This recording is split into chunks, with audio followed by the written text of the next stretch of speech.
بسم الله الرحمن الرحيم. السلام عليكم ورحمة الله وبركاته.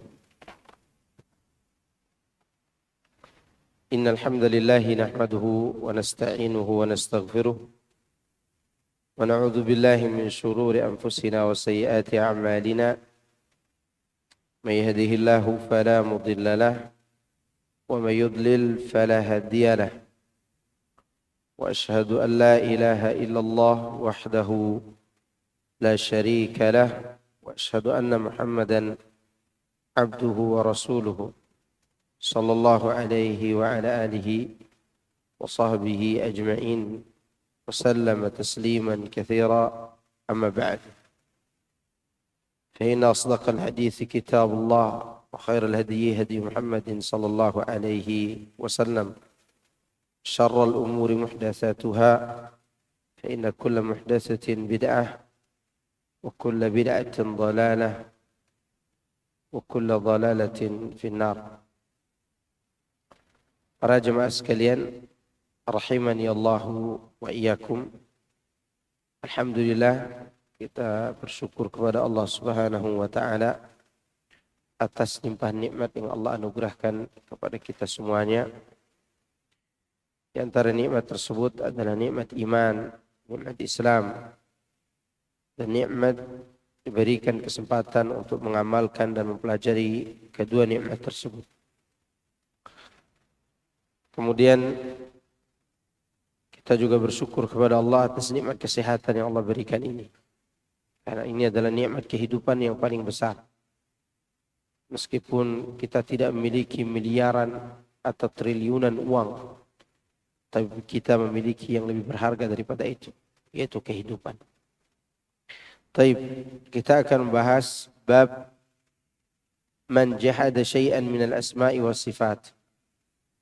Hukum bagi orang yang mengingkari nama-nama dan sifat Allah atau sebagian dari nama-nama dan sifat Allah. Di sini Syekh rahimahullahu taala membawakan dalil dari surat Ar-Ra'd ayat ke-30, di mana bunyi ayatnya secara lengkap, kadzalika arsalnaka fi ummatin qad khalat min qabliha umam litatlu 'alaihimul ladzi awhayna ilaika wa hum yakfuruna birrahman qul huwa rabbi la ilaha illa huwa 'alaihi tawakkaltu wa ilaihi matab. Demikianlah kami telah mengutus engkau wahai Muhammad kepada suatu umat yang sungguh sebelumnya telah berlalu beberapa umat, agar engkau bacakan kepada mereka Al-Quran yang kami wahyukan kepadamu. Padahal mereka ingkar kepada Ar-Rahman, Rabb yang Maha Pengasih. Katakanlah, Dia Rabbku, tidak ada Rabb, tidak ada ilah yang berhak diibadahi dengan benar kecuali Dia. Hanya kepadanya aku bertawakal dan hanya kepadanya aku kembali bertaubat. Di sini Syekh mengambil sepotong ayat dalam suratul Ra'd ayat ke-30 yang bunyinya wahum yakfuruna birrahman. Sedangkan mereka mengingkari nama Allah yang disebut dengan Ar-Rahman. Jadi mereka tidak terima Ar-Rahman. Imam Ibnu Katsir berkata dalam tafsirnya, zahir yang tampak bahwa pengingkaran mereka ini hanyalah mengingkari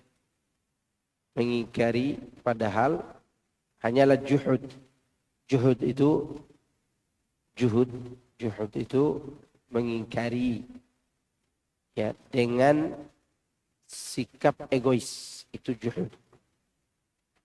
Juhud itu mengingkari dengan sikap egois, padahal mereka mengetahui kebenarannya.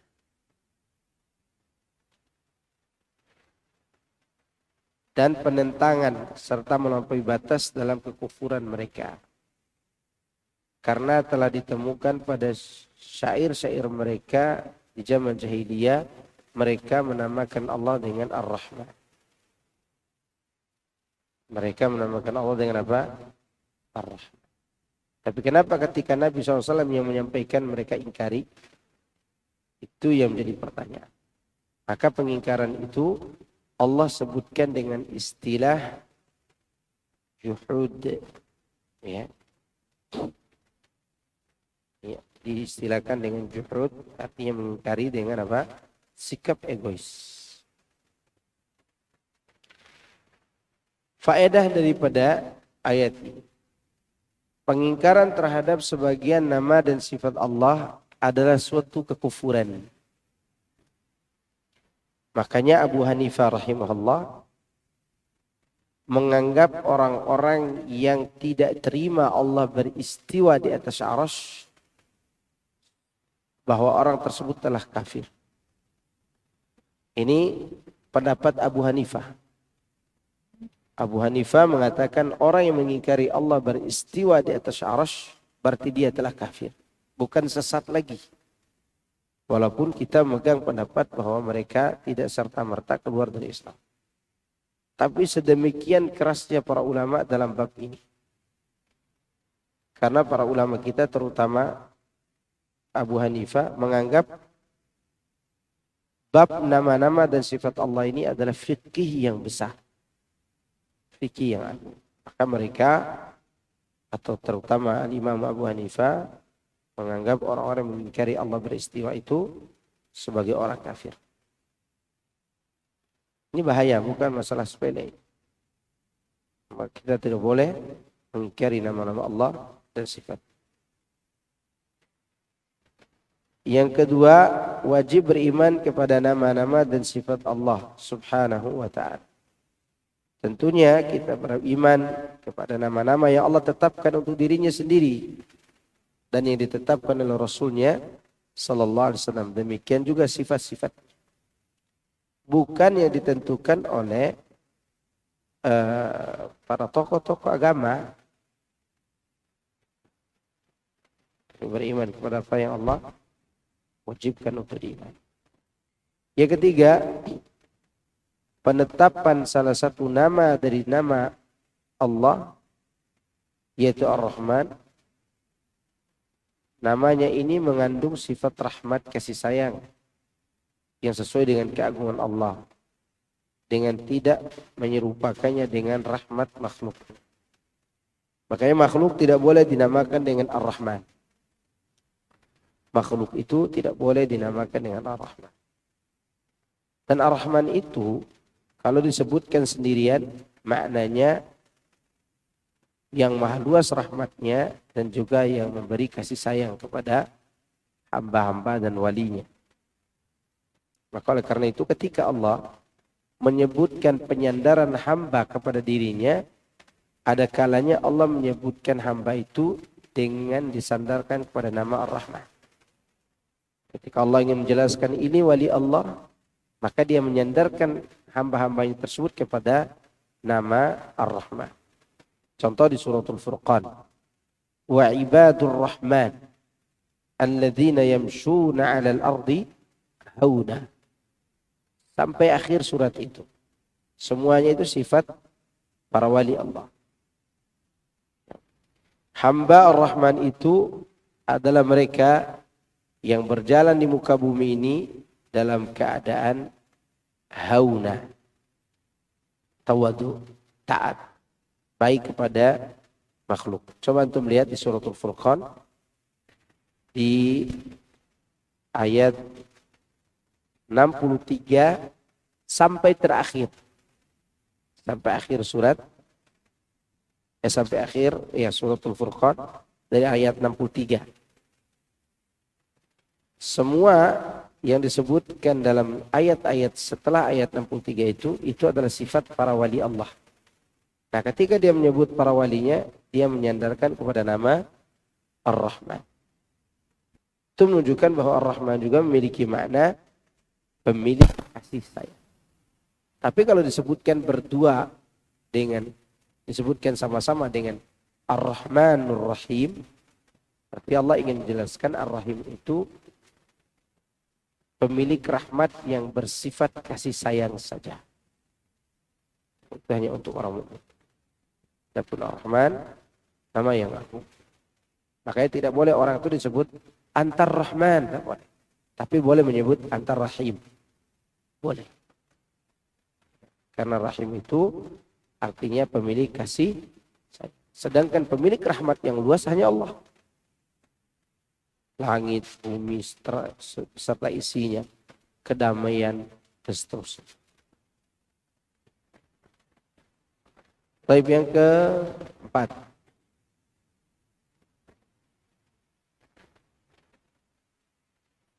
Oh, tidak ada. Faedah yang ketiga. Sampai faedah ketiga sini. Ini diambil dari mulakhas syarah kitab Tauhid. Baik, diriwayatkan dalam Sahihul Bukhari. Wa fi Sahihil Bukhari qala Aliun hadithun nas bima ya'rifun. Aturiduna an yukadzdzaba Allahu wa rasuluh. Sampaikanlah kepada manusia apa yang mereka bisa mengerti. Inginkah kamu sekalian bahwa Allah Subhanahu wa taala dan Rasulnya didustakan, dituduh tidak benar? Ini seakan-akan mengisyaratkan kepada para dai agar mereka kalau menjelaskan sesuatu dijelaskan dengan sejelas-jelasnya. Itu yang diinginkan dari kalimat ini. Amirul Mukminin Ali bin Abi Thalib memberikan pengarahan agar seorang tidak menyampaikan kepada orang awam kecuali yang bisa dipahami dan bermanfaat bagi mereka. Tentang prinsip dan hukum dalam agama mereka berupa tauhid serta masalah halal dan haram, dan hendaknya ditinggalkan perkara-perkara yang kurang penting yang bisa menyibukkan dari hal-hal yang lebih penting tersebut. Dan janganlah menyampaikan hal-hal yang bisa mengarah kepada penolakan dan tidak diterimanya kebenaran karena samarnya perkara tersebut untuk dipahami atau susah untuk dijangkau oleh akal mereka, orang awam. Ali mengatakan ini ketika banyaknya tukang cerita dan para pemberi nasihat pada zaman kekhalifahannya. Jadi yang dimaksud oleh Ali bin Abi Thalib di sini, sampaikan yang mudah dipahami. Yang paling mudah dipahami manusia adalah perkara tauhid. Tidak ada lagi selain itu. Memperkenalkan Allah itu yang paling mudah. Ya. Perkara ibadah itu yang paling mudah. Adapun hal-hal yang sulit dipahami oleh manusia di cerita-cerita yang tidak bersumber atau berbicara terlalu jauh tentang Allah. Ya, seperti yang dilakukan oleh pemilik tafsir Al-Misbah. Itu kalau bicara tentang lafaz Allah saja itu bisa membingungkan. Tahu kan tafsir Al-Misbah? Ya. Katanya penulisnya ahli tafsir zaman ini. Ketika dia sebut Allah, Allah arti Allah itu kalau dihilangkan A-nya jadi lillah. Kalau dihilangkan lam pertama jadi lahu. Kalau lam kedua juga dihilangkan jadi hu. Maka orang yang berzikir hu gitu kan dia sama seperti menyebut Allah. Ketika hu-nya dihilangkan, maka yang tersisa paham gak itu? Jadi antum coba lihat ada orang yang zikir. Pernah lihat ya? Nggak pernah lihat. Kenapa di berandana sering lewat ya? Ya. Itu zikirnya. Jadi napas aja. Semua orang nangis tuh gara-gara zikir dia. Mungkin dari situ pemahaman ini diambil. Kira-kira apa makna? Paham nggak? Nggak paham. Itu menyampaikan sesuatu yang membingungkan. Makanya agama itu bagi orang yang beriman, yang pertama kali yang dibutuhkan bukanlah kecerdasan dulu. Kecerdasan dalam artian di sini IQ-nya tinggi, bukan. Itu nanti setelah dia memiliki kesucian iman. Yang diperlukan pertama kali adalah sami'na wa ta'at. Dengar percaya saja dari Allah dan Rasul. Maka oleh karena itu orang-orang yang beriman pada zaman Rasulullah SAW, mereka ketika mendengarkan hal-hal yang berkaitan dengan keimanan, mereka langsung beriman dan taat. Seperti siapa contohnya? Istri beliau sallallahu alaihi wasallam, dia bernama Hafsah. Hafsah anaknya Umar itu tidak bisa baca. Kapan dia bisa baca? Setelah tahun ketiga Hijriah, setelah perang Uhud. Di tahun ketiga Hijriah setelah perang Uhud. Dia beriman. Dia menikah dengan Nabi. Dia beriman sebelumnya, tapi belum bisa baca. Bisa baca setelah dinikahi oleh Rasulullah sallallahu alaihi wasallam. Dan diajarkan oleh temannya yang bernama Syifa. Di sini ada yang bernama Syifa. Itu yang mengajarkan Hafsah. Tapi dia sudah beriman dengan ayahnya dan keluarganya yang lain. Karena memang keimanan itu suatu hal yang seharusnya gampang dipahami. Kapan sudah dipahami? Ketika diolah di otak kita. Ya. Diolah. Akhirnya tidak jadi beriman. Maka jangan tertipu dengan kecerdasannya Rocky Gerung. Karena dia seorang filsafat yang menyesatkan. Antum itu terkesima dengan orang ini. Ini bahaya orang. Secara agama bahaya. Sampai dia katakan Rasulullah SAW tidak mewajibkan beragama, kata dia. Itu perkataan kufur. Kemudian orang-orang nganggukan. Itu kan kebodohan. Kepintaran untuk membodohi siapa? Umat. Maka itu akan buat kita kufur kepada Allah. Maka disuruh apa? Sampaikan kepada manusia yang mudah dipahami, dan yang paling mudah adalah menjelaskan tentang nama Allah yang mudah-mudah. Ar-Rahman, Ar-Rahim, ya, Al-Malik. Faedah daripada perkataan ini, hal yang bisa mengantarkan kepada sesuatu yang haram, maka hukumnya haram. Ini kaidah. Ditandai. Ya. Ini kaidah penjelasan dari kaidah umum. Al-wasail laha ahkamul maqasid. Wasilah-wasilah sama dengan hukum tujuan. Itu asal kaidah ini. Hal yang bisa mengantarkan kepada sesuatu yang haram, maka hukumnya haram. Kaidah umumnya adalah al-wasail laha ahkamul maqasid. Semua wasilah itu menjadi boleh dan tidak tergantung hukum tujuan. Ini bagus sekali nih kalau dibahas panjang lebar. Kalau dibahas kaedahnya, maka kita dapat memahami bahwa kejadian-kejadian akhir-akhir ini seperti ada ustaz-ustaz berdakwah dengan wasilah-wasilah yang halal. Maka halalah, bolehlah berdakwah dengannya karena tujuannya apa? Berdakwah. Kecuali wasilahnya haram. Walaupun tujuannya berdakwah, maka tidak boleh dipakai.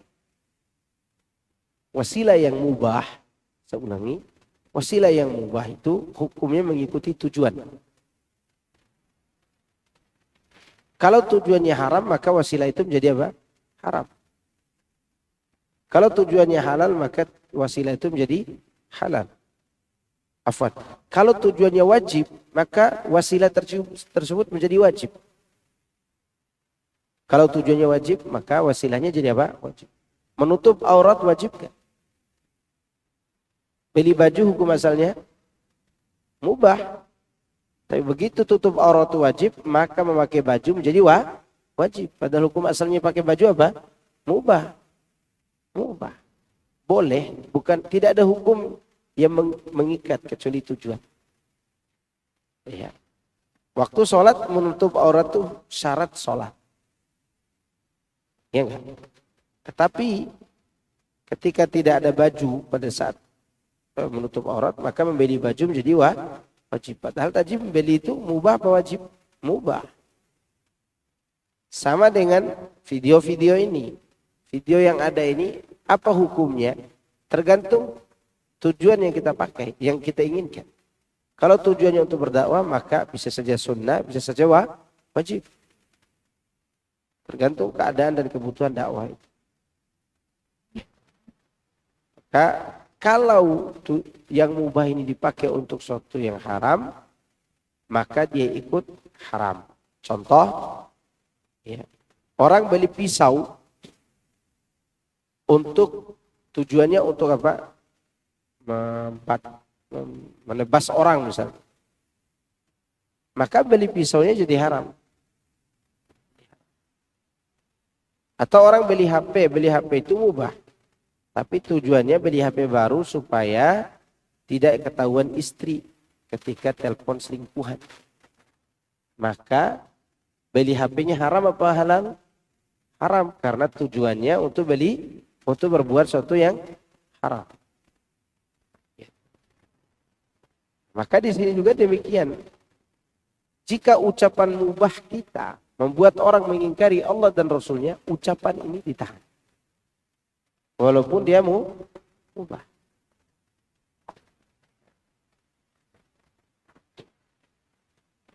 Yang kedua, faedah kedua dari perkataan Adi. Tidak boleh menyampaikan sesuatu kepada manusia yang akan mereka tidak mampu untuk menjangkaunya. Sesuatu yang tidak bisa dijangkau oleh akal manusia jangan disampaikan. Artinya jangan dijelaskan. Hanya perintah untuk beriman saja. Contoh begini. Kita mengatakan wajib beriman kepada malaikat. Dengan turunan keimanannya. Mereka tercipta dari cahaya dan seterusnya. Lalu ada orang bertanya. Malaikat itu laki-laki atau perempuan? Kemudian dengan bangganya dia jelaskan. Oh, malaikat itu begini-begini jenis kelaminnya. Kemudian timbul pertanyaan lagi, kapan mereka lahir? Terus bidan mana mereka lahir? Jadi banyak pertanyaan jadinya.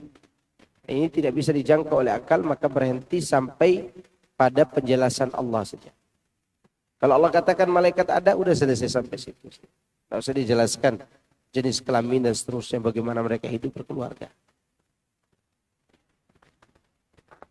Ketika Allah sebutkan jin itu ada. Jin ada. Ada laki perempuannya? Ada. Bagaimana cara mereka nikah? Tidak tahu lagi kita. Karena saya tidak pernah diundang oleh jin-jin itu. Maka berhenti sampai apa yang Allah sampaikan. Kalau dilanjutkan akan membingungkan. Demikian juga tentang Allah. Allah beristiwa di atas arsy sampai situ saja. Kalau ada yang bertanya bagaimana istiwanya, tidak bisa kita bayangkan. Dia hanya memberitahu kepada kita, dia beristiwa. Kalau dibayang-bayangin kita tidak paham. Ya. Bahkan bisa terjadi pengingkaran terhadap Allah itu sendiri.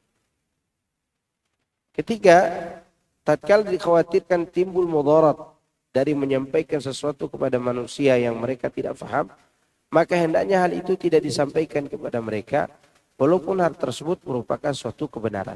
Ada hal-hal yang tidak perlu disampaikan kepada manusia, walaupun itu apa? Sebuah kebenaran. Ya. Bisa terjadi, misalnya orang diajak untuk berbicara tentang ilmu hadis yang mereka tidak mengerti tentang itu. Tiba-tiba ada ustadz muda, oh hadis ini lemah karena mu'dal. Dia tidak jelaskan mu'dal itu apa. Hadis ini lemah karena mu'allaq. Hadis ini lemah karena mursal misalnya. Dan itu orang ditinggalkan begitu saja. Ditinggalkan, orang mikir di rumahnya. Apa kata ustaz itu? Tapi kalau dia sampaikan bisa dipahami.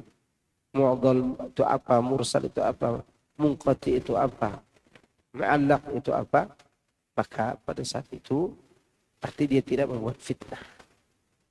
Contoh, Contoh masalah ini, masalah hadis. Pernah orang bingung tentang apa? Tola'al badru alaina. Nah ini kalau disampaikan oleh ustaz-ustaz muda yang baru semangat membid'ahkan orang, biasanya jadi fitnah. Kan ada apa itu lantunan syair. Kalau ibu-ibu dengar waktu maulidan itu biasanya. Ustaznya datang semua berdiri. Tola'al badru, gitu kan? Lalu ada ustaz, oh itu tidak boleh, itu bid'ah.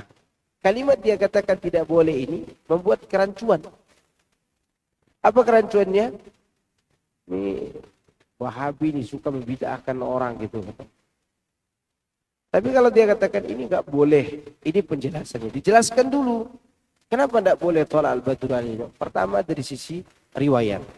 Kedua dari sisi lafaz. Karena di situ ada kalimat Tala'al badru alaina min saniyatil wada. Min saniyatul wada. Saniyatul wada itu arahnya dari Syam. Dari mana? Dari Syam. Nabi datang dari mana? Dari Mekah. Jadi berlawanan. Jadi saniyatul wada itu jauh dari Madinah. Arahnya dari Syam. Ketika ada kalimat wasaniyatul wada. Itu adalah sebuah kerancuan pertama yang dijelaskan kepada mereka. Ini menunjukkan bahwa syair ini tidak ada kaitan dengan hijrah Nabi. Oke? Yang kedua, hadisnya mu'dhal. Mu'dhal itu artinya terputus dari gurunya perawi 2 atau 3 orang. Imam Ahmad yang meriwayatkan syair itu misalnya dari gurunya Ibnu Aisyah ke atas tidak ada nih. Di atas Ibnu Aisyah tidak, di atasnya lagi tidak ada. Maka disebut mu'dhal. Hilang 2 rantai periwayatan. Terputus 2 rantai. Oke? Maka tidak boleh dipakai. Oh, itu kata orang. Baru tahu gitu. Kalau mereka ingkari juga setelah antum jelaskan, maka biarkan. Yang jelas sudah dijelaskan. Kalau antum ingkari, oh ini tidak boleh, tolak al-badru. Kenapa? Ente Wahabi. Jadi membuat apa? Fitnah. Maka membid'ahkan orang pun hati-hati kita. Oh ini bid'ah. Nanti kalau tanya balik orang, kenapa bid'ah? Jadi bingung kan? Bingung. Maka itu yang disampaikan di sini. Jangan sampai kita menyampaikan sesuatu yang tidak dipahami orang tanpa menjelaskannya secara detail. Membid'ahkan sesuatu harus paham 2 hal. Usul bid'ah dan tahu sejarah. Kenapa antum katakan amalan tahlilan itu sebagai bid'ah? Atau bingung nantinya. Kenapa acara 7 hari, 40 hari dianggap sebagai ajarannya orang itu? Tahu sejarahnya. Harus tahu sejarahnya. Kapan dia tersebar keluar dari India, kapan masuk ke Cina, kapan masuk ke Indonesia. Itu harus antum tahu. Contoh lagi. Antum katakan ada salawat, bukan salawat nariyah. Satunya lagi, salawat badar. Ya. Salatullah, salamullah, ala yasin, habibillah. Apa lagi lanjut? Salatullah, salamullah, ala toha, rasulillah, tawassalna, bismillah. Ini kan tawasulnya ini. Mulai tawasul mengantar kepada wasilah kesyirikan. Tawassalna, bismillah, wabil hadi, rasulillah, wa kulli mujahidinillah bi ahlil badri ya Allah. Nah ibu-ibu hafal tuh. Kok hafal ibu-ibu? Saya hafal juga karena sering dengar di toa musola. Ternyata sejarahnya itu disebutkan oleh salah seorang kiai namanya Ibnu siapa namanya? Ibnu Labib ada dalam kitab-kitab orang-orang NU. Di kitabnya itu kalau salah Rumus Doa. Itu diceritakan sejarahnya itu dibuat di tahun 1965. pada zaman PKI. Berarti kalau dicari hadisnya tidak ada hadisnya. Uang baru kemarin 1965. Nah kalau antum bisa jelaskan begitu, antum akan katakan ini berarti bukan syariat Rasul. Ini syariat yang dibuat di Indonesia. Hanya saja sudah diekspor ke Malaysia. Jadi bid'ahnya udah diekspor ke luar negeri gitu. Ini cara menjelaskan bid'ah itu kalau antum mau menjelaskan. Tapi kalau antum katakan tidak boleh misalnya begitu, orang tidak terima, timbul fitnah. Ini kayaknya ajaran Ustadz Maskur lagi nih kata orang. Ini murid-murid ini. Nah, itu jangan sampai membuat fitnah.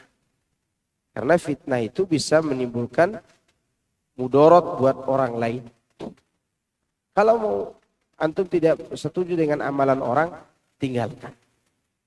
Jangan membuat sebuah kegaduhan. Karena belum sampai akal mereka untuk menerima itu. Bahkan ada guru agama tahu guru agama kan? Yang setiap masuk jam ya agama aja diajarinya. Sampai ngomong begini kepada kita, Ustadz kenapa baru tahu sekarang? Berarti dia udah paham nih penjelasannya. Tapi yang tidak terima itu kenapa baru tahu sekarang? Bahwa rawahan itu tidak boleh, ini bid'ah dan seterusnya. Kita jelaskan. Ya, karena baru sekarang kita pelajari. Pernah diajarkan gak waktu kita SMP, SMA? Enggak pernah.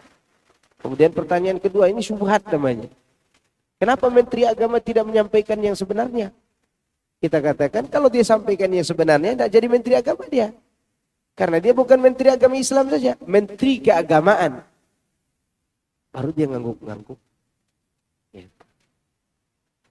Itu kan menjelaskan namanya. Tapi kalau kita biarkan orang hidup mati penasaran seperti itu, akhirnya dia memberontak. Ya. Kita jelaskan semampu yang kita jelaskan. Kalau tidak mampu, jangan dulu disampaikan. Antum amalkan yang antum tahu. Tapi ini mengenai faedah perkataan Adi. Kemudian pentingnya hikmah dalam berdakwah, mengajak kepada Allah, dan wajib bagi dai untuk memperhatikan daya nalar para mad'u yang didakwahinya serta menempatkan setiap orang sesuai kedudukannya. Berbicara sama tokoh beda dengan bicara sama yang bukan tokoh. Bicara dengan orang cerdas beda dengan bicara dengan orang yang tidak cerdas. Makanya khutbah Jumat itu bukan waktunya menjelaskan hadis-hadis kalau tidak dibutuhkan. Khutbah Jumat itu cukup sampaikan nasihat yang gampang dipahami orang. Ini di atas mimbar setengah jam di khutbah Jumat. Orang-orang karena dia tidak paham. Coba untuk naik di atas mimbar yang khutbah. Bicara sesuatu yang semua orang pasti sepakat tentang akhirat, tentang ketuhanan, ya, tentang kenabian Muhammad SAW, maka insya Allah mereka tidak ngantuk, ya, karena otaknya menerima, akalnya menerima, wajib taat kepada Allah dan Rasulnya. Itu cara untuk menyampaikan kepada manusia dengan hikmah. Jangan pada saat khutbah Jumat seperti orang ngajar di kelas. Tidak bisa, tidak sama. Namanya khutbah, apa arti khutbah? Kalimat yang ringkas tapi mengena, itu khutbah. Ya panjang paling 15 menit. Ditambah dengan azannya 20 menit. Sudah selesai. Sama dengan nasihat. Nasihat itu beda dengan memberi ilmu seperti ini. Nasihat itu kalimatnya juga ringkas. Maka Nabi ketika diminta nasihat, la taghdab. Ringkas gitu. Jangan marah. Ausini la taghdab. Jangan marah. Sudah selesai. Itu nasihat. Adapun mengkaji ilmu, kaji seperti itu perbedaannya. Maka seorang dai harus tahu hikmah. Hikmah itu menempatkan sesuatu pada tempatnya, kapan disampaikan dan kapan tidak. Kemudian Abdul Razak meriwayatkan dari Ma'mar. Wa rawa Abdul Razzaq an Ma'mar an ibni Tawus an abihi an ibni Abbas radhiyallahu anhuma annahu ra'a rajulan intafadha lamma sami'a hadithan عن النبي صلى الله عليه وسلم في الصفات استنكارا لذلك فقال ما فرق هؤلاء يجدون رقة عند محكمه ويهلكون عند متشابه. انتهى. Dari Ma'mar, dari Ibnu Tawus, dari Tawus ayah, dari Ibnu Abbas. Dia berkata, apa kekhawatiran mereka itu? Mereka mau mendengar dan menerima ketika dibacakan nas yang muhkam, jelas pengertiannya. Akan tetapi mereka mencelakakan diri karena merasa keberatan ketika dibacakan nas mutasyabih, belum jelas, sulit untuk dipahami. Di sini disebutkan Syekh Muhammad bin Abdul Wahhab mengatakan, membawakan perkataan Ali yang menunjukkan bahwa tidak boleh menyampaikan kepada manusia sesuatu yang tidak mereka pahami. Kemudian penulis membawakan perkataan Ibnu Abbas yang menunjukkan bahwa dalil-dalil tentang sifat Allah tidak termasuk dilarang untuk disampaikan, bahkan harus disebutkan dan disebarkan. Maka pengingkaran sebagian orang terhadapnya bukan merupakan suatu penghalang untuk menyebarkannya. Karena para ulama sejak zaman dahulu sampai sekarang, mereka membacakan ayat-ayat dan hadis-hadis tentang sifat Allah di hadapan orang-orang awam maupun orang-orang terpelajar. Jadi yang terlarang dalam perkataan Ali tadi tidak termasuk di dalamnya menyampaikan apa? Nama-nama dan sifat Allah. Karena pada hakikatnya naluri kita menerima, memahami nama Allah itu pantas disebut Ar-Rahman, Ar-Rahim, Al-Malik, Al-Quddus, As-Salam dan seterusnya. Sampaikan, dijelaskan. Sampaikan, jelaskan. Tidak boleh ada yang diikat. Dan perhatikan bahwa para nabi dan rasul itu selama mereka berdakwah, mereka selalu sampaikan 3 prinsip dalam berdakwah. Yang menunjukkan bahwa prinsip-prinsip ini tidak masuk dalam larangan perkataan Ali bin Abi Thalib. Apa 3 prinsip itu? Yang pertama, memperkenalkan Allah kepada umat. Itu yang pertama. Melalui apa? Melalui nama-nama dan sifat.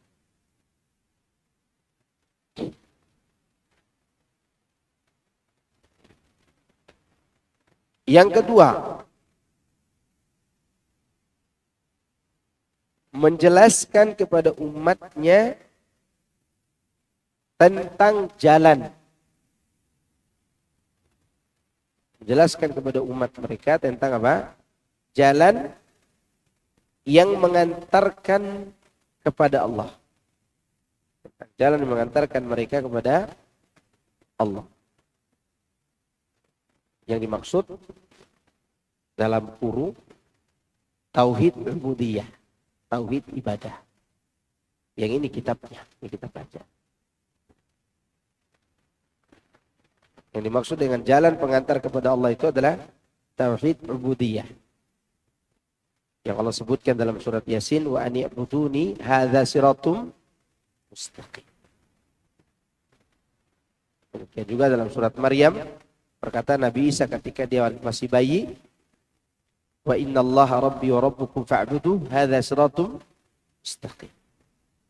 Itu yang kedua. Yang ketiga, mereka menyampaikan balasan di akhirat nanti. Tentang balasan bagi orang yang bertauhid dan bagi orang yang berbuat syirik. Itu kesibukan para nabi dan rasul. Karena perkara-perkara itu adalah prinsip agama yang tidak boleh ditinggalkan penjelasan. Tidak boleh ditinggal. Tidak boleh ditunda juga. Misalnya ada orang diminta dakwah di satu tempat. Ustaz, jangan bicara tentang syirik tauhidnya. Ya udah, antum aja yang ceramah, jangan anak. Karena antum lebih tahu apa yang disampaikan. Kalau dia katakan antum aja yang ceramah, Ustaz. Ya udah, saya sampaikan apa yang menjadi prinsip dasar dakwah. Karena ini baru pertama kali. Saya sampaikan. Dan tidak jarang kami itu dihentikan kajian dari satu masjid ke masjid, satu tempat ke tempat lainnya, karena bertentangan dengan prinsip itu. Orang menginginkan kita sampaikan aja urusan ini Pak Ustaz. Terus Allah dikemanakan? Hak Allah dikemanakan? Para nabi dan rasul itu dimusuhi gara-gara 3 hal tadi. Sehingga orang-orang itu mengingkari 3 hal itu bukan karena tidak percaya, tapi karena egois. Karena ketiga-tiganya diterima oleh naluri. Sekarang kalau tidak ada akhirat, contohnya tidak terima akhirat. Nah, untuk apa beribadah? Untuk apa membuat berhala? Untuk apa membuat patung? Untuk apa membuat gereja? Untuk apa membuat masjid? Kita jadi preman semua aja. Kan nikmati hidup aja. Ya enggak? Di mana-mana kita berbuat maksiat, setelah mati udah tidak ada lagi kan. Berarti naluri menerima secara akal bahwa akhirat itu harus ada untuk mengadili orang-orang jahat dan untuk membalas kebaikan orang baik. Itu diterima oleh akal. Tapi begitu mereka mendengar ini dari orang yang mereka remehkan, maka ditolak. Maka oleh karena itu, penolakan mereka tidak mempengaruhi wajibnya kita menyampaikan 3 hal itu. Seandainya mereka menolak kita gara-gara kita sampaikan perselisihan tentang masalah fikih, maka penjelasan ini hentikan dulu. Hentikan dulu. Contoh misalnya, kunut itu boleh atau tidak? Ulama berselisih tentangnya. Kalau ada yang kunut, jangan bikin ribut. Kalau tidak ada yang tidak kunut, jangan juga bikin ribut. Karena ini perselisihan yang mu'tabar, yang diakui.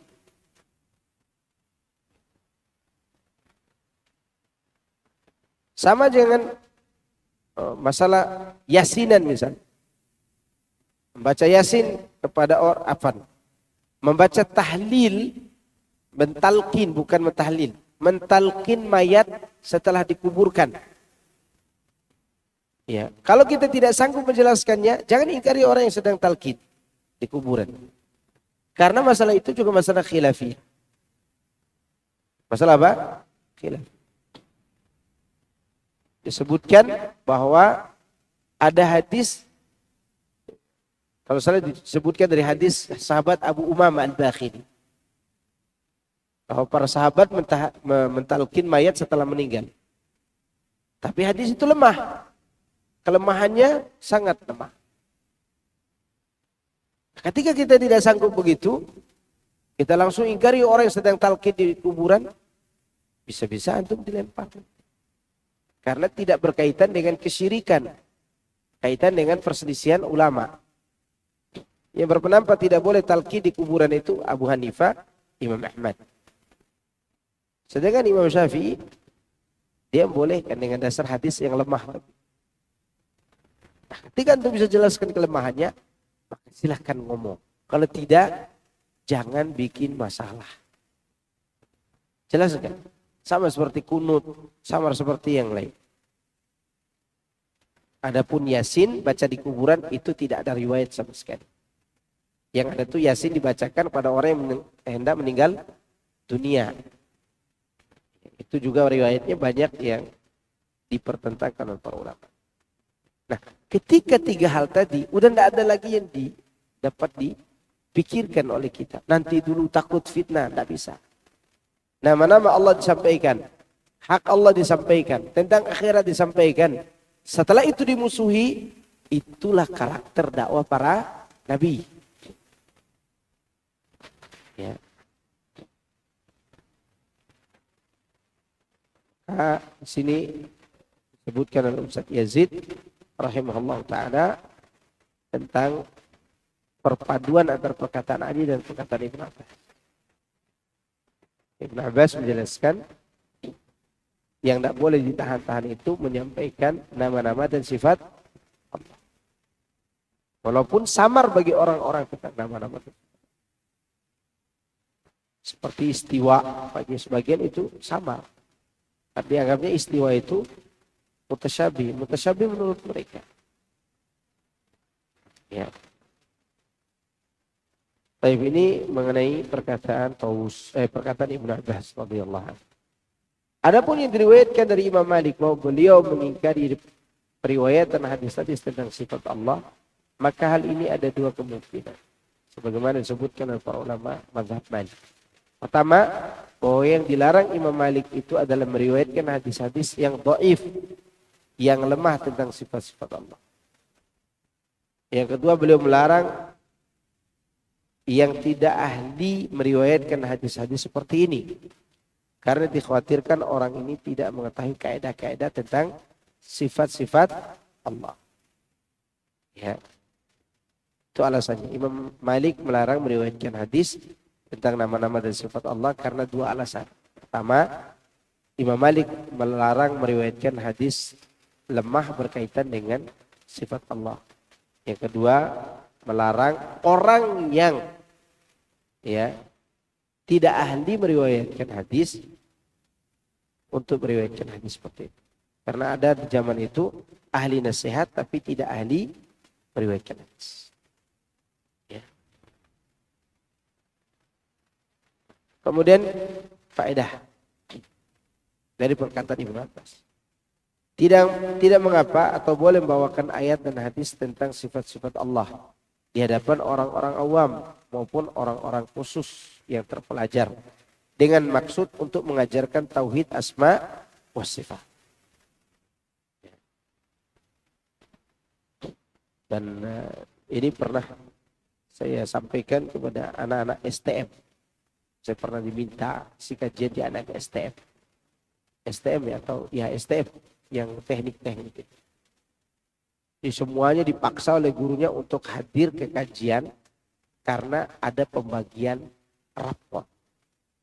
Kalau tidak hadir ya nilainya dikurangi. Jadi mereka hadir itu karena mempertahankan nilai. Yang nakal, yang baik semua hadir. Begitu saya hadir, sudah mulai diketawain. Karena mereka anak-anak nakal. Saya berpikir sejenak, apa yang akan disampaikan? Judulnya berubah haluan. Karena kalau kita menyampaikan hal biasa, anak-anak bertakwa kepada Allah. Itu udah biasa. Gurunya mungkin udah mulai putus urat lehernya menyampaikan itu. Apa yang tidak biasa mereka dengar tentang Allah di atas arsy. Tidak pernah disampaikan guru agama. Maka mulailah saya bertanya, anak-anak, Allah itu ada di mana? Semua sunyi, diam. Ya. Lalu salah satu angkat tangan. Nah moderatornya ya anak-anak sekolah juga yang baik. Itu yang paling ditakuti di sini Pak Ustadz. Artinya ketua gengnya di sekolah. Oh ya silakan adik bicara. Saya yakin Allah itu di atas. Ini yang preman ngomong. Di atas. Alasannya kenapa? Karena kalau Allah ada di mana-mana, saya tidak terima Allah itu ada di ketiak saya, kata dia. Masa Allah ada di ketiak saya? Saya ini orang Islam juga, kata dia begitu. Si guru yang di samping sana, saya itu nundukin kepala. Iya, betul kata kamu. Bahwa Allah itu di atas arsy. Dengan dalil Ar-Rahmanu 'alal arsy istawa. Tuh kan kata dia, aku benar kata dia. Namanya preman gitu. Kalau dibenarkan senang dia. Kalian semua setuju nggak Allah itu di atas arsy? Setuju kata teman-temannya semua semasjid. Iya. Kalau ada yang mengatakan Allah itu ada di mana-mana, berarti dia telah keliru. Kemudian tiba-tiba ada yang berdiri. Tapi guru agama kami mengajarkan Allah di mana-mana Pak Ustadz. Itu ajaran yang tidak benar. Tidak ada dalilnya. Iya. Tidak diterima oleh fitrah kita. Betul Pak Ustadz, semuanya ketawa. Selesai kajian gitu, untuk singkat cerita, enggak lama kita kajian 15 menit kalau salah. Karena kalau lama-lama ribut. Bukan bukan kajian yang masuk ke mereka, tapi ribut mereka yang masuk ke hati anak. Selesai kajian, anak nanya yang di samping saya, Pak, itu anak-anak fitrahnya bagus tuh. Dia masih menerima sifat-sifat Allah ada di atas arsy, tinggal diperbaiki. Guru agamanya siapa, Pak? Saya, Pak Ustaz. Ternyata guru agamanya. Oh, Bapak guru agamanya gitu. Jadi dari tadi mereka semangat itu karena guru agamanya ada di samping anak. Itu menunjukkan bahwa guru agamanya tidak pernah menyampaikan dengan apa? Dengan dalil, dengan sesuatu. Dia hanya sampaikan Allah di mana-mana. Ternyata murid-muridnya bingung. Kalau Allah di mana-mana ada di ketiak saya kalau begitu Pak Ustaz. Itu dia ngomong. Apa yang berbicara tadi? Naluri, nurani. Itu tidak bisa mengingkari sifat-sifat Allah. Subhanahu. Baik, ini mengenai apa yang dikatakan oleh Ibnu Abbas. Kemudian, ikhwan fillah azakumullah, faedah yang keberapa? Yang kedua. Barang siapa yang menolak atau mengingkari sebagian dari dalil-dalil mengenai sifat-sifat Allah, setelah diketahui kesohihannya, maka dia termasuk orang-orang yang binasa. Udah tahu nih benar hadis ini. Allah beratas di atas arsy. Allah turun ke langit dunia di sepertiga malam terakhir. Masih juga diingkarinya karena dia ingin mengolah dengan akalnya, maka orang ini telah jatuh dalam kebinasaan. Karena yang paling tidak diterima orang, Allah itu turun ke langit dunia di sepertiga malam terakhir. Lalu dipikirkannya, bagaimana dengan arasnya? Kosong dong kalau begitu. Antum tuh sedang memikirkan antum turun dari tempat tidur antum. Iya. Kan kita semua sudah sepakat. Walam yakul lahu kufuwan ahad. Itu kaidah yang paling mudah dipahami. Allah itu tidak sama dengan siapapun. Kalau Anda turun dari kursi ini, kosong kursinya wajar karena Anda makhluk. Antum mengira Allah sama dengan kita. Enggak, mana dalilnya? Walam yakul lahu kufuwan ahad. Bisa enggak Allah dalam 1 detik melakukan 1.000.000 perbuatan?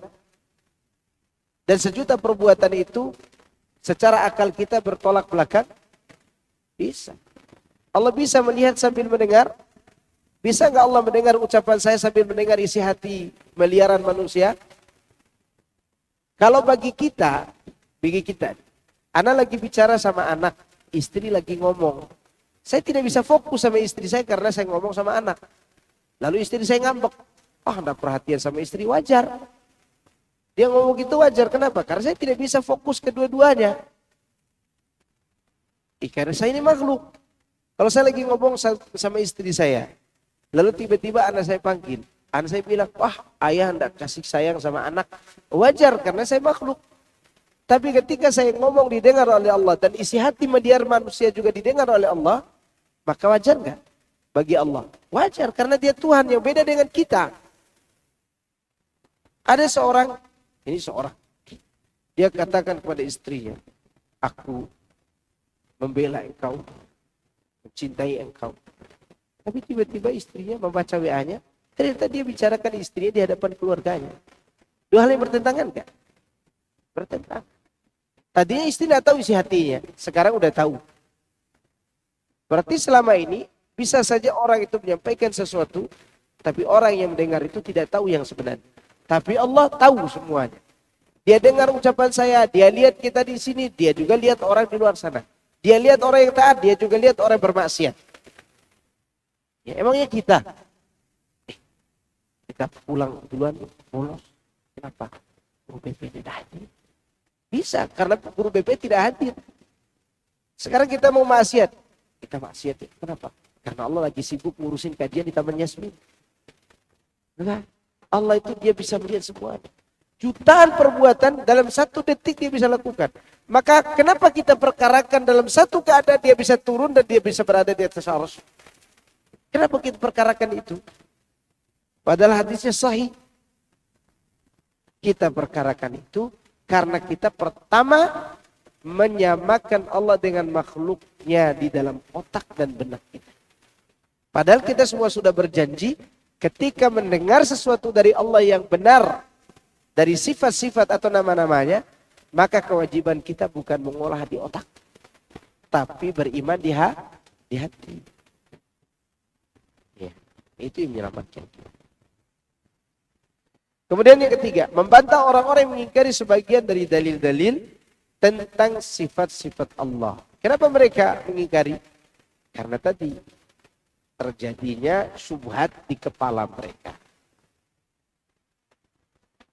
Tapi kalau dijelaskan kayak tadi, kayaknya insya Allah paham.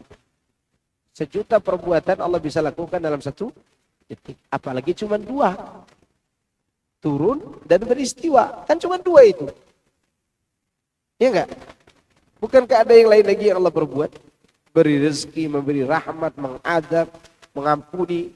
Pada saat itu juga. Dia bisa melakukan mengampuni dan mengadab. Contoh. Orang lagi bertobat diampuni Allah. Tapi di sisi yang lain. Ada orang yang berbuat maksiat. Diadab oleh Allah. Ya enggak? Dan semua itu Allah bisa lakukan. Maka tidak perlu dipertentangkan. Perhatian. Ini ada peringatan. Perkataan Ibnu Abbas bahwa mereka binasa karena menolak yang mutasyabih bukan berarti dalil-dalil tentang sifat Allah itu termasuk mutasyabihat. Yang artinya tidak jelas. Bukan begitu. Karena pertama, tidak terdapat perkataan dari para ulama salaf yang menunjukkan bahwa nama-nama Allah dan sifat itu termasuk mutasyabihat. Berarti dia muhkam. Jelas maknanya. Istiwa jelas. Allah turun jelas. Allah datang juga jelas. Wa jaa rabbuka. Jelas maknanya. Dia datang. Bagaimana dia datang kita tidak tahu. Itu aja intinya. Berarti dia muhkam. Yang jelas secara makna. Dia mengatakan dirinya. Dia maha tinggi. Sabbihisma rabbikal a'la. A'la paling tinggi. Udah selesai. Ini pertama, athar para salaf tidak ada yang berkata nama-nama Allah itu mutasyabih. Yang kedua, sifat-sifat Allah telah dijelaskan maknanya oleh para salaf. Akan tapi yang tidak diketahui adalah mengenai kaifiyat. Bagaimana bentuknya itu tidak tahu kita. Atau hakikatnya kita tidak tahu. Hakikat dari sifat-sifat Allah tersebut kita tidak tahu. Hakikat. Saat ini tidak tahu. Allah katakan dia punya wajah. Ya udah selesai urusan. Bagaimana bentuk wajah Allah kita tidak ngerti. Bagaimananya itulah yang kita tidak bisa jelaskan. Tapi mengenai dia punya wajah, kita semua paham. Wajah, ya enggak? Tapi bagaimana kita enggak? Ini mengenai nama-nama dan sifat Allah. Bahwa nama-nama dan sifat Allah itu bukanlah sesuatu yang mutasyabih. Sesuatu yang sama. Dia adalah sesuatu yang dapat dipahami. Karena orang-orang ini udah mulai cerdas menyampaikan syubhat. Kemudian mereka sendiri terjebak dalam syubhat. Bagaimana, apa, dan seterusnya. Karena di antara yang disangsikan oleh orang-orang adalah mengenai sifat Allah Subhanahu wa taala yang disebut dengan istiwa. Karena mereka membayangkan bagaimana. Tapi tidaklah yang seorang muslim. Baik. Kemudian saat orang-orang Quraisy mendengar Rasulullah SAW menyebut nama Ar-Rahman, mereka mengingkarinya. Maka terhadap mereka itulah turun ayat Allah dalam surat Ar-Ra'd tadi, ayat 30. Wahum yakfuruna bir-Rahman. Rasulullah SAW menyebutkan Ar-Rahman, yaitu ketika beliau menulis Bismillahirrahmanirrahim dalam perjanjian Hudaybiyah. Maka musyrikin Quraisy berkata, adapun Ar-Rahman, kami tidak mengenal mereka. Dan kami tidak tahu apa Ar-Rahman itu. Dan kami tidak akan menulis perjanjian kecuali dengan namamu, ya Allah. Sehingga jadilah ini sebagai sebab turunnya ayat tersebut. Padahal Ar-Rahman itu gampang dipahami kan? Gampang. Mereka orang Arab. Orang Arab. Sangat mengerti tentang itu. Maka mereka pun tidak membolehkan Rasulullah SAW menulis nama Allah. Sehingga jadilah ini sebagai sebab turunnya ayat. Ada yang mengatakan bahwa mereka kaum musyrik Quraisy mengatakan hal tersebut ketika mereka mendengar Rasulullah SAW memanjatkan doa dalam sujudnya dengan menyebut Ya Rahman, Ya Rahim. Maka mereka lalu berkata, orang ini menyatakan bahwa dirinya hanya menyeru kepada satu sesembahan. Padahal ternyata dia sekarang menyeru kepada dua sesembahan, yaitu Ar-Rahman dan Ar-Rahim. Ini adalah sebab lain tentang turunnya ayat. Tidak terlarang bila satu ayat turun karena dua sebab atau lebih. Taib. Di antara yang tidak diterima oleh orang kafir, adanya nama-nama Allah yang lain. Karena mereka menganggap berarti Tuhan itu banyak. Itu yang dilakukan oleh orang kafir terus. Sekarang juga terjadi hal yang sama. Tuhan kalian juga banyak, kata sebagian orang Nasrani. Tuhan kami cuma tiga. Tapi itu 3 in 1. 3 tapi 1. Sedangkan orang Islam bukan 3. Ada Ar-Rahman, Ar-Rahim, Al-Malik, Al-Qudus dan seterusnya. Kita jawab, Allah itu Maha Esa, tapi namanya yang banyak. Allah itu Maha Esa, tapi namanya banyak. Sesuatu yang berkaitan dengan ketuhanan dan agama dan pembawa agama, semakin banyak namanya, semakin mulia. Semakin apa? Mulia. Kalau orang Kristen bukan nama, tapi memang individu. Ada Tuhan Anak, ada Tuhan Bapa, ada Roh Kudus. Kalau kita, Rob kita adalah Allah, tapi namanya begini. Maka orang kafir Quraisy diingkari, mereka menganggap berarti Tuhan Muhammad itu ada 2. Karena disebut Ar-Rahman. Ayat ini serta hal yang berkaitan dengannya telah disebutkan pada permulaan bab.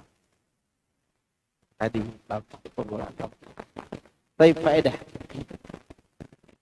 Penetapan nama Ar-Rahman bagi Allah yang mengandung sifat rahmat kasih sayang yang sesuai dengan keagungan, dengan tidak menyerupakan dengan rahmat Allah. Ini sama dengan faedah awal bab. Jadi kasih sayang kita dengan Allah itu berbeda.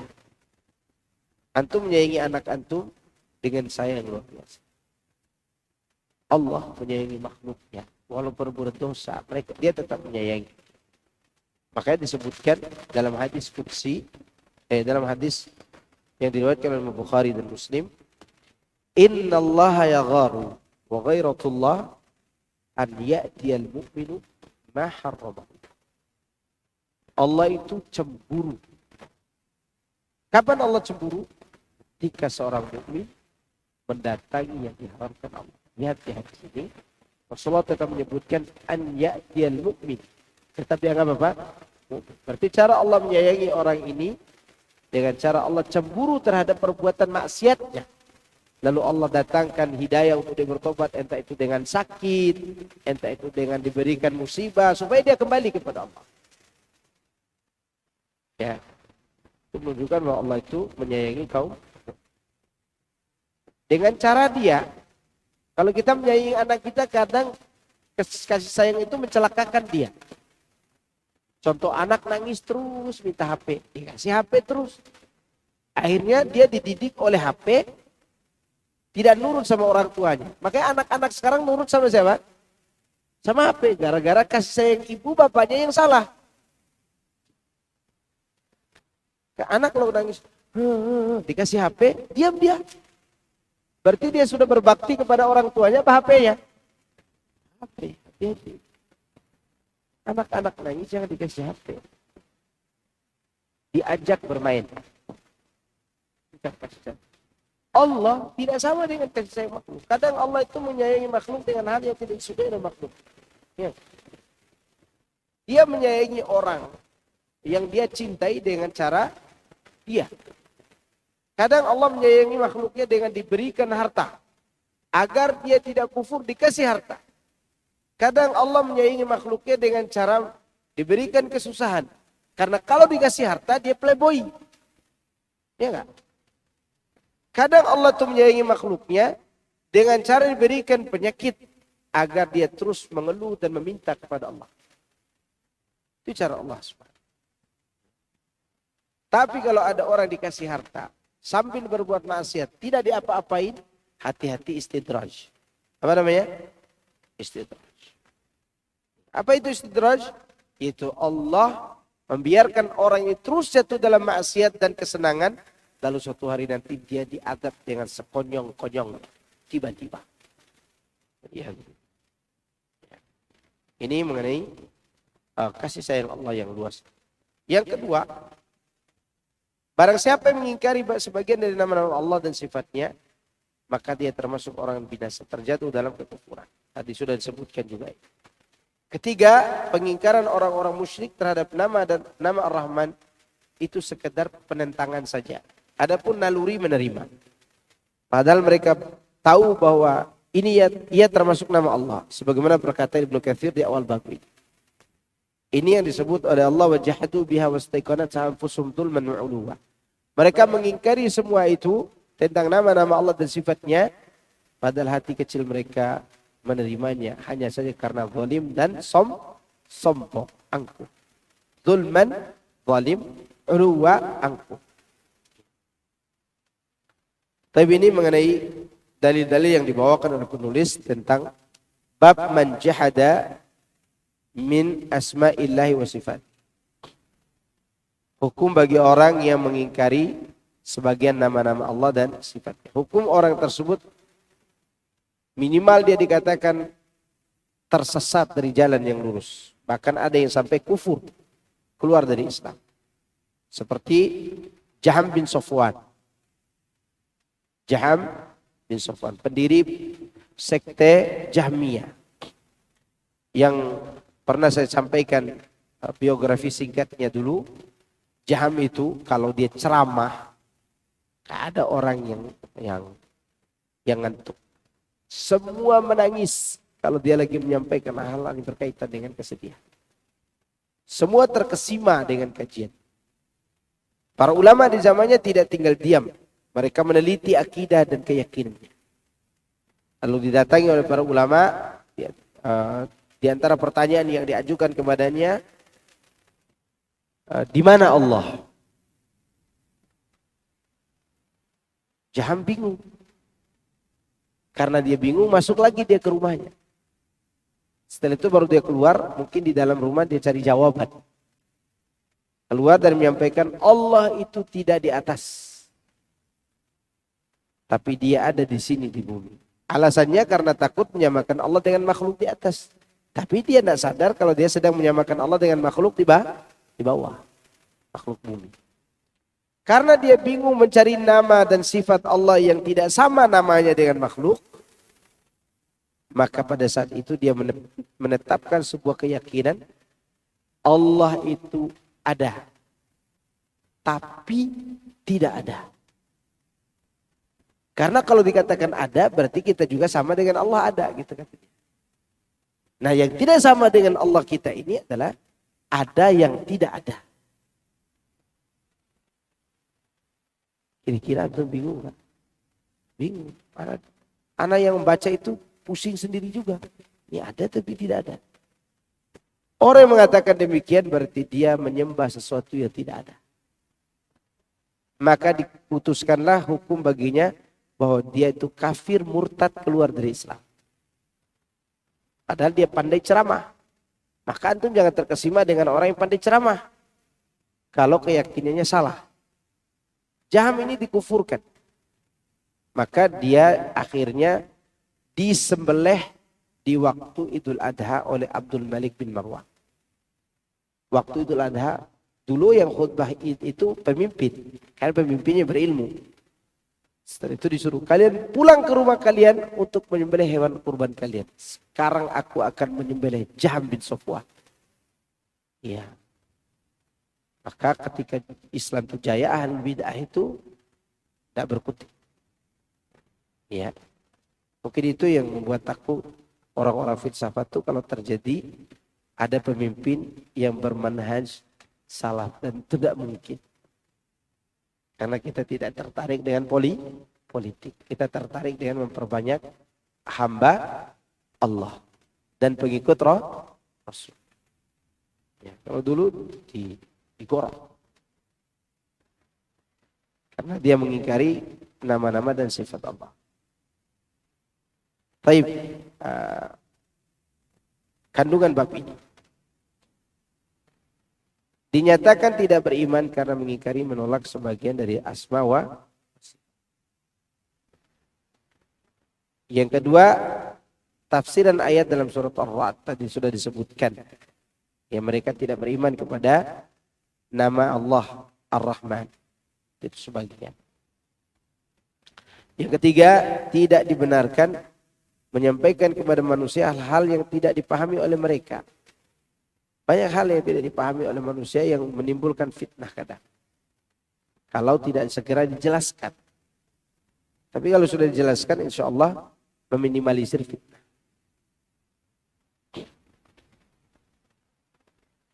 Yang keempat, alasannya hal tersebut dapat mengakibatkan tuduhan bahwa Allah dan Rasulnya tidak benar. Meskipun tidak bermaksud demikian. Kita tidak boleh menyampaikan hal-hal yang membuat Rasulullah SAW sendiri atau Allah dan Rasulnya diingkari oleh orang.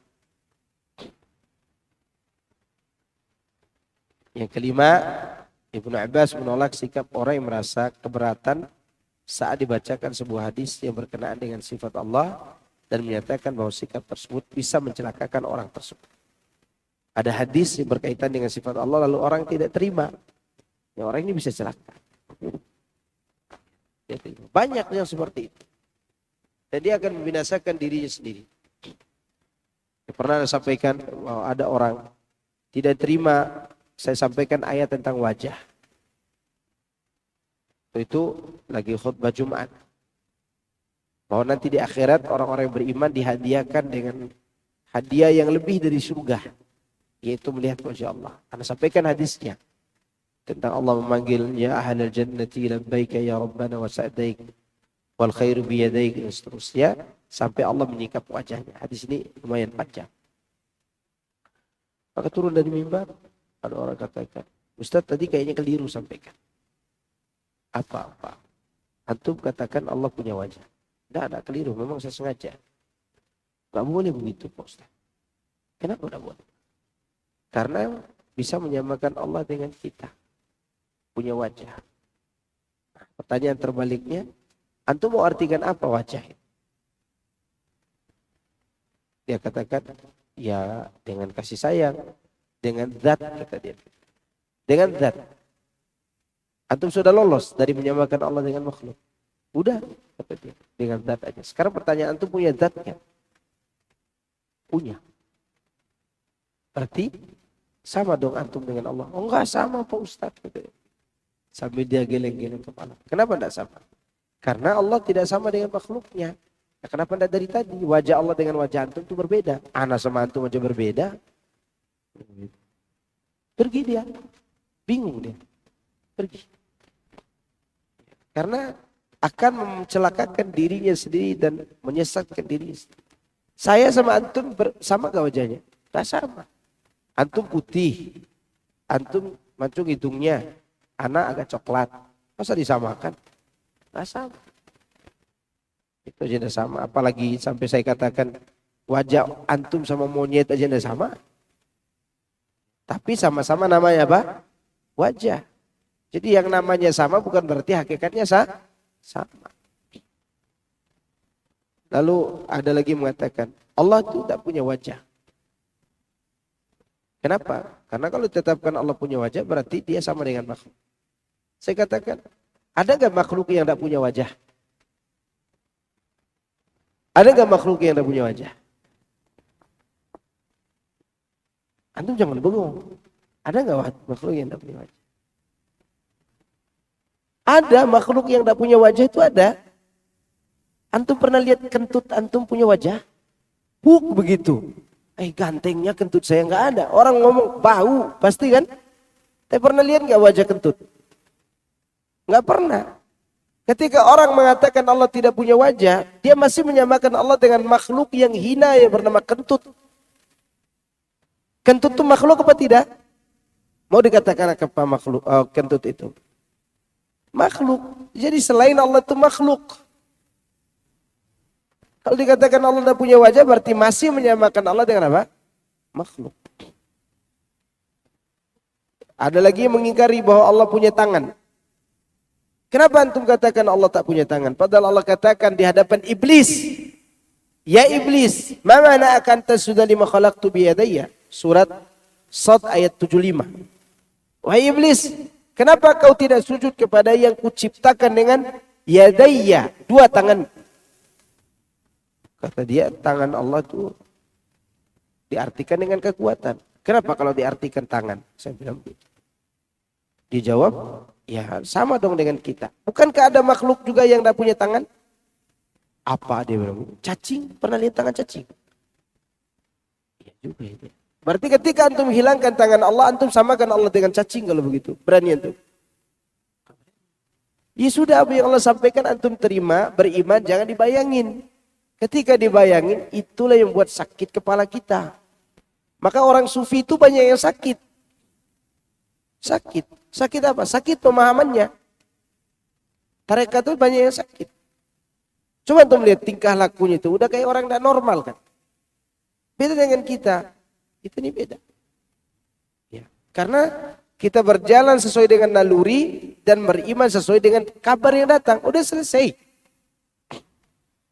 Kalau kita samakan Allah dengan takut menetapkan sifat Allah karena takut menyamakan dengan makhluk, maka ujung-ujungnya jadi Jahm bin Safwan nanti. Kalau ada orang yang meneruskan pertanyaan kepada salah seorang ustadz yang mengatakan, tidak boleh mengatakan Allah di atas arsy. Apa arti di atas arsy? Dia katakan kekuasaan. Oke? Lalu setelah itu dia contohkan istiwa di atas arsy atau dia berada di atas kursi, wasi'a kursiyu, ya. Dia katakan begini, contohnya bupati, kata dia begitu. Dan mulai contoh bupati kan. Saat dia contohkan bupati, dia samakan Allah dengan siapa nih? Bupati. Bupati menguasai kursi, tidak 24 jam dia di atas kursi, ya enggak? Betul dia katakan. Tapi saat itu dia sedang menyamakan Allah dengan siapa? Bupati. Dia sedang menyamakan Allah dengan bupati yang menguasai kursi tidak 24 jam di atas kursi. Betul kata dia itu. Tetapi yang dia tidak sadari, tadi dia mengingkari orang yang mengatakan Allah di atas arsy sama seperti makhluk. Ya, sama dengan makhluk. Sekarang dia mencontohkan Allah dengan bupati, berarti dia menyamakan Allah dengan siapa? Bupati. Dia tidak bisa menghindari semua itu. Maka tidak ada cara bagi kita mengenai nama-nama dan Allah sifat itu. Biarkan ayat itu apa adanya. Biarkan hadis itu apa adanya. Yang beriman dengannya, jangan dibayangkan kaifiyahnya. Selesai urusan. Yang dibayangkan apa? Bagaimana dan bagaimananya. Kalau mau tahu bagaimananya, tunggu aja episode kehidupan selanjutnya. Minta kepada Allah masuk surga. Insya Allah Allah akan tunjukkan sifat yang selama ini kita tidak pernah lihat itu. Wajahnya, betisnya. Kenapa orang beriman nanti di hari kiamat, di waktu di padang mahsyar, tahu Rabbnya adalah Allah, nanti Allah singkap dulu betisnya. Semua orang masuk neraka bersama berhala. Yang menyembah berhala masuk berhala. Yang menyembah kubur masuk neraka bersama kuburan yang disembahnya. Yang menyembah salib, dia masuk neraka bersama salibnya. Yang menyembah keris masuk neraka bersama kerisnya.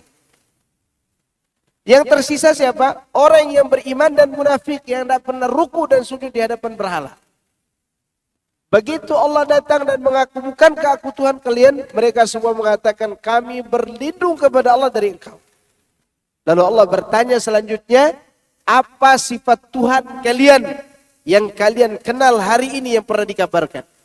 Itu yang ada dalam surat Nun, surat Al-Qalam. Yauma yukshafu an saq. Pada hari itu betis tersingkap. Maksudnya adalah betis Allah. Begitu Allah menyingkap betisnya, semua sujud kecuali orang munafik dan orang yang sholat karena riya. Baru mereka semua sujud mengakui bahwa Allah itu, bahwa yang menyingkap betisnya tadi adalah Allah. Bisa dilihat gak betisnya? Nanti di hari kiamat. Bagaimana bentuknya? Ada yang tahu sekarang. Maka tunggu dulu yaumil mahsyar. Hari kiamat. Jadi di dunia ini kita tidak diwajibkan beriman kepada sesuatu sesuai dengan bayangan kita. Tapi beriman dengan ilmul yakin. Kapan ilmul yakin? Nanti ketika di mahsyar. Kapan hakul yakin? Ketika di surga atau di neraka. Itu hakul yakin. Sekarang kita kepengen ainul yakin semua. Celaka hidup kita. Kenapa kita celaka kalau ainul yakin semua? Bisa lihat apa yang kita yakini? Ya celaka ya. Antum beriman kepada takdir enggak? Sekarang kalau Allah tampakkan semua takdir antum besok, lusa dan seterusnya. Oh ternyata tanggal 17 Agustus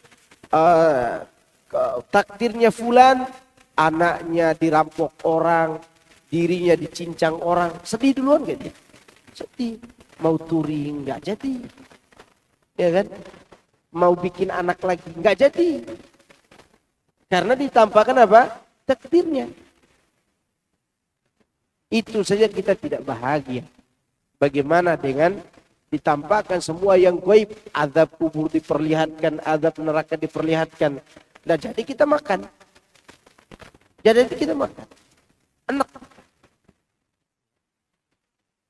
Itu mengenai apa?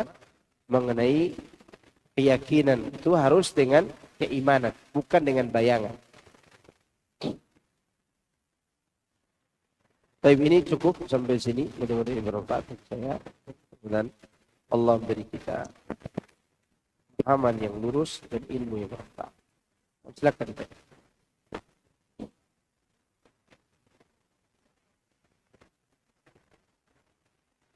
Waalaikumsalam warahmatullahi wabarakatuh. Ibu-ibu kalau mau WA langsung pertanyaan WA silakan. Yang WA di belakang. Ya.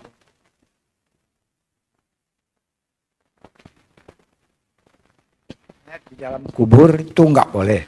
Terus kalau mengazankan dalam kubur bagaimana Pak Ustadz? Barakallahu fikum. Mentalkinkan mayat setelah dikuburkan terjadi khilaf di antara para ulama. Itu yang diperselisihkan. Mazhab Syafi'i membolehkan. Tapi dalilnya dalil lemah. Makanya ketika kita melihat ada orang mentalkinkan mayat di kuburan, jangan serta-merta kita ingkari dengan cara tidak menjelaskan. Kalau tidak mampu menjelaskan, jangan ingkari. Ya, cukup kita katakan itu perbuatan bid'ah yang kita tahu. Oke. Adapun adzan, nggak ada perselisihan para ulama tentang tidak bolehnya, bahkan tidak pernah terjadi di kalangan ulama mazhab mengadzankan mayat. Mereka itu berdalil dengan kias, dalil tentang bayi yang lahir diadzankan, diperkenalkan kalimat adzan. Lalu mereka kiaskan kalau datangnya diadzankan, maka pulangnya diadzankan. Mereka tidak mengerti kalau adzan itu panggilan sholat untuk orang yang hidup. Itu pun tentang adzan kepada bayi, hadisnya dibahas 2 kali atau berapa kali oleh Syekh Albani. Pertama dia menghasankan, kemudian akhirnya beliau mendoifkan. Ya. Satu lagi Pak Ustadz. Mengadzankan itu termasuk perbuatan apa? Perbuatan bid'ah. Silakan. Satu lagi mengenai tadi salawatan. Kita kan diundang, misalnya ada potong rambut apa itu awalnya selawatan dulu. Bagaimana sikap kita Pak Ustadz? Kalau selawatnya benar tidak masalah. Tapi kalau selawatan kayak tadi, maka ini dihindari. Ini potong rambut dalam rangka apa nih? Akikah. Oh akikah. Saya kira potong rambut dalam rangka potong rambut di tempat potong rambut. Ya. Maka dihindari kalau bisa dihindari. Walaupun para pelakunya ini kita tidak mengatakan mereka berbuat syirik. Tidak. Tapi itu adalah perbuatan bid'ah yang baru terjadi pada tahun 1965 di zaman PKI. Kan zaman PKI waktu itu. Jadi buatnya tawasul itu untuk melawan PKI. Tapi ini ada pertanyaan. Ada pertanyaan. Apa hukum kunut witir? Hukumnya sunnah. Kunut witir itu hukumnya sunnah. Kapan dibaca? Setiap kita sholat witir. Ya, setiap kita sholat witir. Dibaca itu. Bahkan di bulan Ramadan dari awal kita sholat taraweh sholat witir di malam pertama pun sudah boleh membaca kunut witir. Ustadz, bolehkah menghadiri undangan pernikahan non-muslim? Tidak wajib. Bahkan kalau di sana banyak yang berpakaian tidak senonoh, maka haram hukumnya. Menghadiri undangan orang Islam saja, yang di situ banyak mudaratnya, tidak boleh dihadiri. Apalagi non-muslim. Karena hadis tentang undangan itu disebutkan hakul muslim alal muslim. Kewajiban muslim atas muslim lainnya. Berarti non-muslim tak wajib kita hadir. Bahkan kalau ada mudarat, jangan hadir. Karena pernikahan orang kafir itu, jangankan kata orang kafir, orang Islam aja pernikahannya banyak masalah. Yang datang undangan banyak yang memakai pakaian yang tidak cukup kainnya.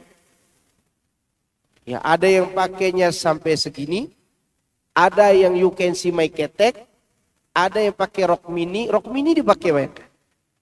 Maka seperti ini dihindari. Bagaimana menyikapi salah satu keluarga yang murtad, dibiarkan saja atau didakwahi, diingatkan, didakwahi, diajarkan dia untuk kembali kepada Islam, berusaha untuk mendakwahinya, semoga Allah berinya hidayah. Karena kita tidak tahu apa yang Allah lakukan bagi dia setelah itu. Semoga Allah memberikannya hidayah untuk kembali kepada jalan kebenaran. Nah, cukup? Cukup ya? Subhanakallahumma wa bihamdika, asyhadu an la ilaha illa anta, astaghfiruka wa atubu ilaik. Assalamualaikum warahmatullahi wabarakatuh.